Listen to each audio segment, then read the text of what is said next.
Welcome, everyone. This lovely Friday, a little bit of a chill in the air, but hot news, warm here in studio. We welcome Dr. Sherry Jo Watkins. She is the co-founder and chief God spokesperson for the Christian Entertainment Network with an amazing opportunity for Christian authors. Welcome, Sherry. Thank you. Hello, Carolina. Thank you for having me here. You're right. This is an exciting opportunity. And this is where the Christian Entertainment Network has a brilliant opportunity. They are having a very special presence at the upcoming Pittsburgh Home and Garden Show. And of course, Mary Jo, always serving, thought of a brilliant way to showcase and spotlight authors to an incredible audience. Tell us all about it. Yeah, thank you. So, what's really cool is that, all too often we get uncomfortable talking about ourselves. And so we don't really promote ourselves the way that we can. It's always easy, highlighting somebody else and telling somebody else why Carolina is amazing, right?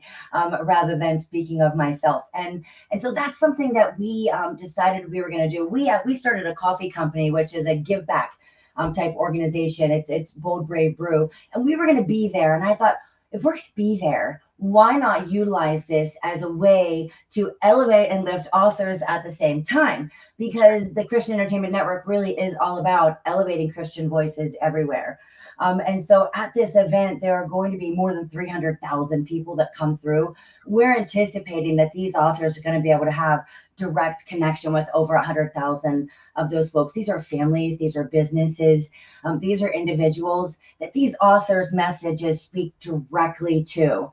And, I was like, oh, okay, thanks, God, let's do this, right? In a brew and a book go so well together, right? It And does. I was mentioning it to one of our colleagues here in the Great North, and I was telling that I had to order my books because I have to send them in because you're representing, my latest book, Party of One, From Coping to Choosing, and which I'm eternally grateful because now I get to, share my wishes and my mission and vision with an audience that otherwise I wouldn't have the opportunity to. And I don't need to be in Pittsburgh to make that impact because Right. you are there for me. Right. Yeah. I mean, we actually have, God has been so good that He has intertwined some really amazing people that, we're working with on a lot of different levels. And these folks, like, Kate Bays and Ben Hinton, which everybody will hear, a lot more, and then some other folks in Pittsburgh as well, like Ian Reith and some other, they're going to be right there with us. There are folks that are they're intertwined within the community, and just like me, they've never been accused of being short on words. So we're able to really we're going to spend time with the authors because we want to get to know these folks. Like, we really want to be able to represent you well. Because when and if you know anything about me, you've heard me say this over and over again: when the tide comes in, all ships rise, right? Right. And so, we are the tide. Like, the role that we have is to help others rise. And so it was just a great opportunity. Like you said, you don't have to be there, but we are going to have this really giant screen. And then so each of the authors are going to have like a 2 to 3 minute video that allows the world to fall in love with them, right? And just introduce themselves. And then we're inviting all the authors to, have a giveaway so that we can get something into people's hands. One of the things that God told me when He initially kind of gave me His vision for this was, it was like, get the cool stuff in their hands, and then they're going to want more message. Because, Right. we live in a society now where people want tangible things, right? And so, like, let's get the stuff in their hands, and then we can give them more of the message. And And you it's know so what? It powerful. is, yeah, people don't, everyday people, like those that already, connect with faith, know these. But there's many of us, and I am one of them, that, I have my faith through my heritage, right? I was born into the faith. And it is not until now as an adult that I'm beginning to have an adult meaningful relationship with, you know, with our creator. And in the process of reading material, working with material, collaborating with you know, with Christian authors, there is an awakening. There is, you know, something special about spiritual literature and spiritual content opposite to secular. Even if it's not your exact faith, there's a different type of connection. There's a different type of messaging.